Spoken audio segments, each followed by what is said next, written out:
আসসালামু আলাইকুম, this is Tanvir Rahman Ratul and welcome back to my another blog. এখন বাজে ভোর 7:30, আর এই টাইমে আমরা সিরাজগঞ্জ শহর থেকে আনুমানিক 15 কিলোমিটার দূরে একটা গ্রামে চলে আসছি একটা ভাইরাল পরোটা খাওয়ার জন্য। আমি সিরাজগঞ্জেরই সন্তান, বাট এখনও এ পর্যন্ত এখানে আসা হয় নাই। দেখতেছেন কি পরিমাণ ভিড়।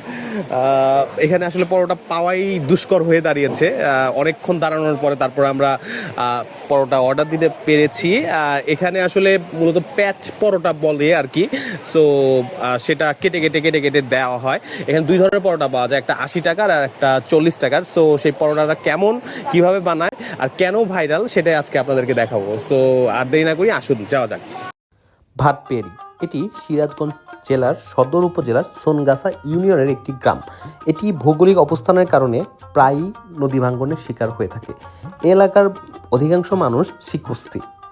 প্রাকৃতিক সৌন্দর্যের পাশাপাশি এই অঞ্চলের আরেকটি বিখ্যাত জিনিস রয়েছে, সেটি হলো সাজা কাকার 40 বছরের পুরানো বিখ্যাত পরোটা।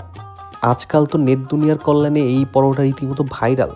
সকলেই দূর দূরান্ত থেকে এই ভাটপিয়ারি আসছে এই পরোটা খাওয়ার জন্য। আমিও চলে গিয়েছিলাম এই ভাটপিয়ারিতে এই পরোটাটা আসলেই কেমন সেটা দেখার জন্য। সো সেখানে গিয়ে যেটা দেখলাম, একদম নদীর পাশেই ছোট্ট একটা ঝুপড়ি দোকান, সেখানে রীতিমতো যুদ্ধ চলতেছে পরোটা খাওয়ার জন্য। এখানে মূলত দুই ধরনের পরোটা পাওয়া যায়, একটা হলো 40 টাকার পরোটা আর একটা হলো 80 টাকার পরোটা। আর সাথে ডাল আছে, সবজি আছে, আর চাইলে আপনারা মিষ্টিও নিতে পারেন। যেহেতু এই ভাটপিয়ারি সিরাজগঞ্জ শহর থেকে আনুমানিক 15 কিলোমিটার দূরে, সো আমাদের যেতে যেতে সকাল 8টা বেজে গিয়েছিল। সো তখনই দেখতেছিলাম যে একদম পরোটা শেষের দিকে। সো আপনারা যদি কখনো যান, সো আরেকটু আর্লি 7টার দিকে বা 7:30টার মধ্যে সেই দোকানে উপস্থিত থাকার চেষ্টা করবেন।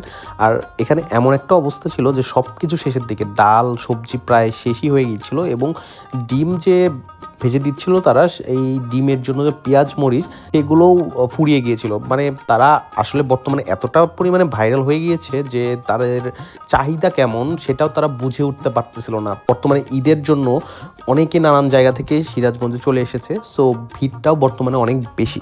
এখন যদি আপনাদেরকে বলি এই পরোটাটা আসলে এতটা ভাইরাল কেন, কারণ এই পরোটাটা অন্যান্য পরোটার থেকে একটু ডিফারেন্ট কোন সেন্সে?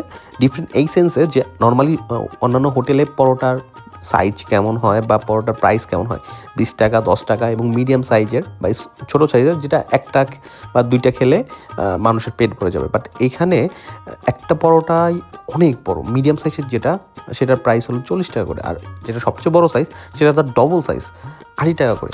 আর সবচেয়ে মজার বিষয়, এই পরোটাটা তারা কেটে কেটে কেটে কেটে দেয়। সো একটা মিডিয়াম সাইজের পরোটা আপনারা দুইজন অনায়াসে খেতে পারবেন এবং আপনাদের পেটও ভরে যাবে। এই পরোটাটা এখানে 40 বছর ধরে এই চাচা বানিয়ে গেলেও আমি বলবো যে এই পরোটা আহামরি যে আইকনিক কোনো কিছু, লাইক সিরাজগঞ্জে যে এরকম আর একটা হোটেল রয়েছে গোলামের হোটেল, সেখানে গিয়ে মাছটা যে ইউনিক ওই রকম লেভেলের এটা না। আর আপনারা যদি প্রাকৃতিক কোনো এক্সপিরিয়েন্স অর্জন করতে চান বা ইউনিক একটা পরিবেশে খাইতে চান, গ্রাম্য পরিবেশে, সো আপনারা চাইলে যেতেও পারেন। বাট আমি ওইভাবে সাজেস্ট করব না যে এখানে যেতেই হবে বা ফ্যামিলি নিয়ে পরিবার নিয়ে যেতে হবে, এমন কিছু আমি ওইভাবে জোর দিয়ে সাজেস্ট করব না। বাট আপনারা যদি বন্ধুবান্ধব মিলে যেতে চান, আশেপাশের এরিয়াটা খুবই সুন্দর এবং পাশেই নদী আছে, সো আপনারা চাইলে যেতে পারেন। সো এই ছিল আমার আজকের ছোট ব্লগটি। যদি আমার এই ব্লগটা ভালো লাগে তো আমার ফেসবুক পেজ আছে তানভীর রাতুল ব্লগ, সেখানে অবশ্যই ফলো করবেন। Thank you.